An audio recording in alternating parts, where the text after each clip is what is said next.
It's JRJuggernaut1, and welcome to another daily discussion. Ignore the fact that I'm wearing glasses. I'm choosing to wear them because they make me look more intellectual, and I'm hoping that you'll take me more seriously because of it. Nah, I'm just kidding. My contact lens is dried out. But yeah, so before I start talking about nationals, I want to talk about one more deck. Just one. I mean, there might be more decks I can talk about before that. It's, decks I should talk about. But this is one I feel like I just have to get off my chest before Nats begins. The deck, of course, is Blackwings. Now, this is a deck that I must say I used to hate so friggin' much. Because this deck had there were so many ways that it could be annoying. And at the same time, it was just consistent, and it could also utilize some very annoying cards. Oh my god. In short, this deck was a pain. And it still is. I don't care what anybody says. And especially after seeing Bobby Chambers top 8 with this deck at Chicago, I am pleased. Though I'll get into my predictions with this deck later on. Blackwings, of course, pretty straightforward. You swarm the field with Blackwings. You can also sync with them. The whole objective is basically, create a field presence and just beat the living hell out of your opponent. Some of the cards in the deck are, made specifically for the deck are amazing, such as Black Whirlwind. Some of them are pretty solid, like, whatchamacallit? Why am I forgetting the name of this card already?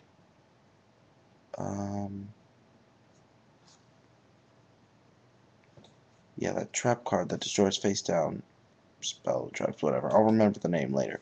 But, and then you have cards that are complete crap, like Raptor Wing Strike. Yeah. What else is new, right? Well, basically, it's just deck's annoying. Black Whirlwind, though, is the card though that I think can make the deck so vicious, even when it's only at 2. Simply, Black Whirlwind is just awesome. You normal summon a Blackwing, you can take another Blackwing monster from your deck with less attack. The only drawback to this is the monster has to remain on the field when the effect resolves. Otherwise, you're not going to get the effect. And while I do feel that it's a fair drawback and you can take advantage of this, my problem is still that, you know, they got to try and find a way around it, and if they're able to swarm the field, you're still pretty screwed. Um, though of course a lot of the big plays come from really what you draw. Since of course you can only since Black Whirlwind only works when you normal summon, you can only you're only able to get one search per turn, but that can be all you need. Bottom line, it's just the deck it can be pretty ridiculous if you think about it. So let's talk about the pros and cons here. Pro number 1, the spam power. This deck can basically spam because you've got 3 different two different monsters that can be special summoned. You know, 2 different monsters that you have 2 monsters that can be special summoned as long as you control another Blackwing. I'm of course referring to Bora and Gale. You also have Shura, which can search for a Blackwing monster. Excuse me. And you have cards like Breeze, which could just be searched for the field, and it's almost like a Gale in a way. Plus, you've got Blizzard, which can take a Blackwing back from the graveyard. There's just a lot of ways you could pretty much spam the field with your Blackwings. And then when it gets really annoying is when you go Blackwing Sirocco, you're able to spam the field with other Blackwings, including Bora, pump up your Bora so it's a gigantic beat stick, and then have it attack, piercing over your opponent's monster. Most likely, you'll win. Pretty straightforward. But yeah, that's just one pro. The other pro, obviously, is having the search power of Black Whirlwind. The deck is pretty great in just how you can just keep setting up big plays, just taking a card that you need. You can basically search for whatever you need. The only card, of course, you're never going to be able to search for with Black Whirlwind is Sirocco, unless of course you're running Elfin the Raven. But I've never heard of a competitive Blackwing player running that card. I don't find the card to be that bad, but at the same time I don't find it to be particularly good either. I think the only really good thing about it is that you can, it's a way of getting Sirocco to your hand. But it's like, do you really need to do it? I don't know. Um, let's see. Another pro, obviously, is the fact that it takes advantage of cards like Icarus Attack. It could just wipe out your opponent's field very quickly, not just attacking over, but it could just defeat you down in one fell swoop. It's insane. It's really insane. And finally, the fourth biggest pro, and this is like the pro that really gets me. It's the whole part that this deck could utilize two cards really well. Two cards that pretty much could kill almost any deck. Almost any. I'd say most. First, of course, is Royal Oppression. This deck is just not hurt by it.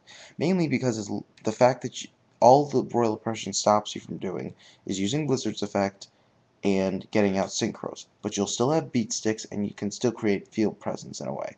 So you're really pretty good. And the other card is Skill Drain.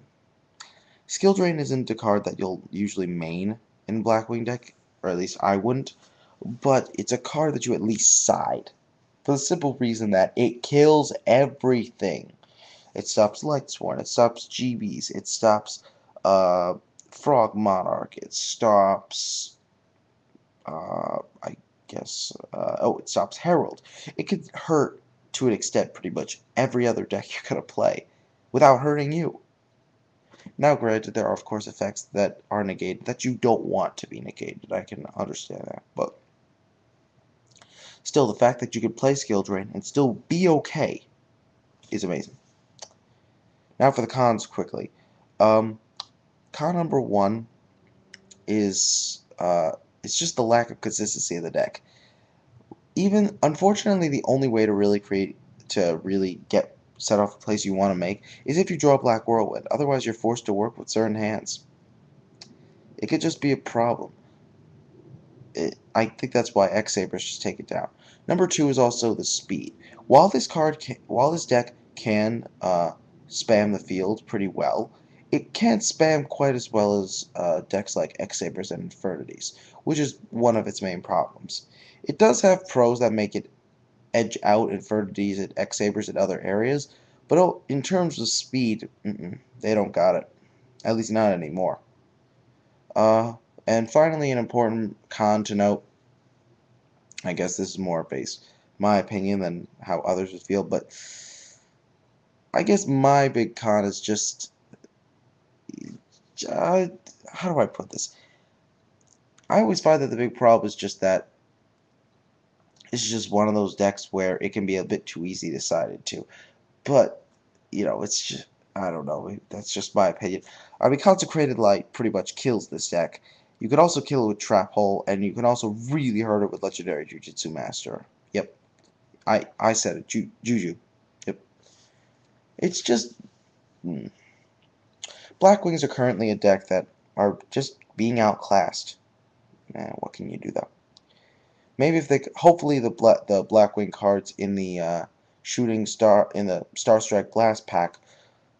Hopefully those will be a great addition to them. If you might have, as you guys might have heard, there's a light Blackwing monster coming out in it. Yeah. All right. Well, that's all I'm going to say about it for now. I'm going to talk more about these decks at a later occasion. This is JRJuggernaut1 signing off. Peace, guys.